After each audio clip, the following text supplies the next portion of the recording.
जय श्री बालाजी महाराज। श्री शिवाय नमस्तोभ्यम।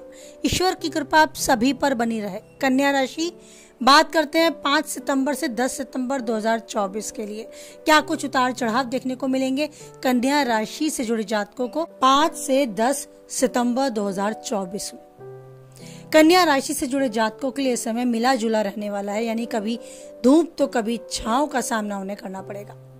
अपने कार्यों में विरोधियों से भी सतर्क रहना होगा।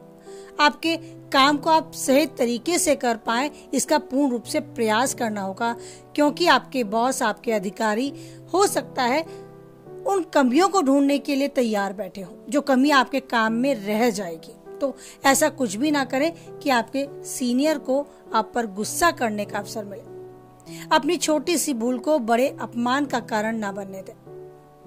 अपने कार्यों को पूरा करने के लिए अधिक परिश्रम और प्रयास करना पड़ सकता है। साथ ही जिनसे विचार आपके मेल नहीं खाते, उन लोगों से भी दूरी बनाकर रखनी होगी।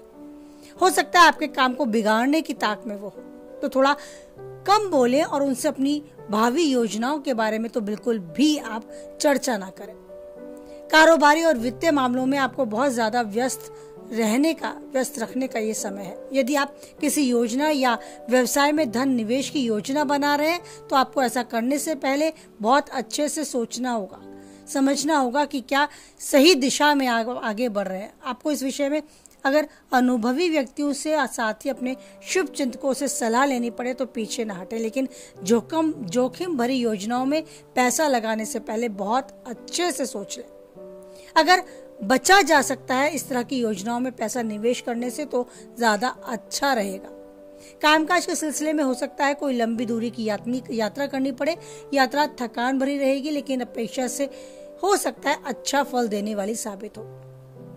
तो इस व्यस्त दिनचर्या में आपकी भागदौड़ बढ़ सकती है, लेकिन परिश्रम का पूर्ण रूप से फल या उससे अधिक फल प्राप्त होने के भी योग बन सकते हैं। तो कार्य करने से पहले अपने परिश्रम, अपने प्रयास, अपनी मेहनत में कोई कमी ना छोड़ें और अपने मन मस्तिष्क को तैयार करें कि आप यूं ही आगे बढ़ते जाएंगे, तभी आपको अच्छा परिणाम भी प्राप्त होगा।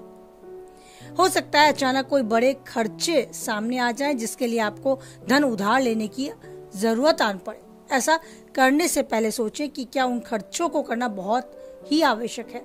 अगर वो टाले जा सकते हैं तो टाल दें, लेकिन उधार लेने की नौबत से बचें।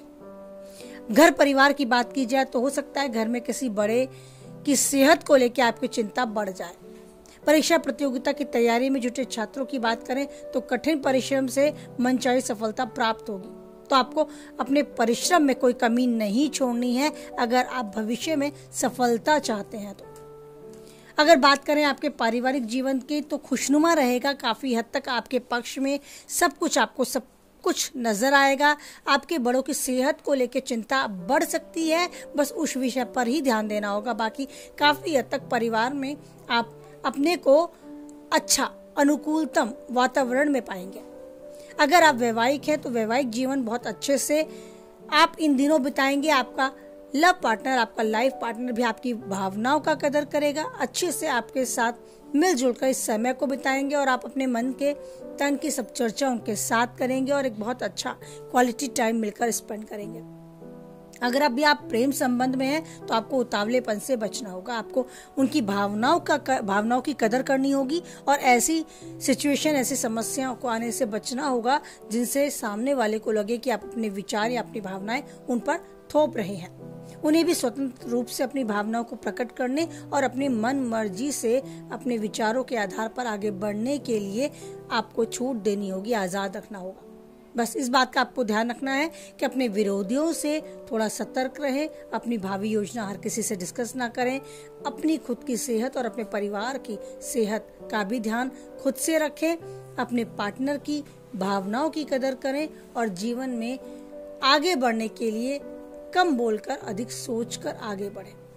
बस इस बात का ध्यान रखें। साथ ही अपनी सेहत को भी ढीले में ना लें। कोई पुरानी बीमारी अगर आपसे जुड़ी है, आप अभी भी उसकी चपेट में है, तो उससे बाहर निकालने के लिए यथासंभव प्रयास करते रहें।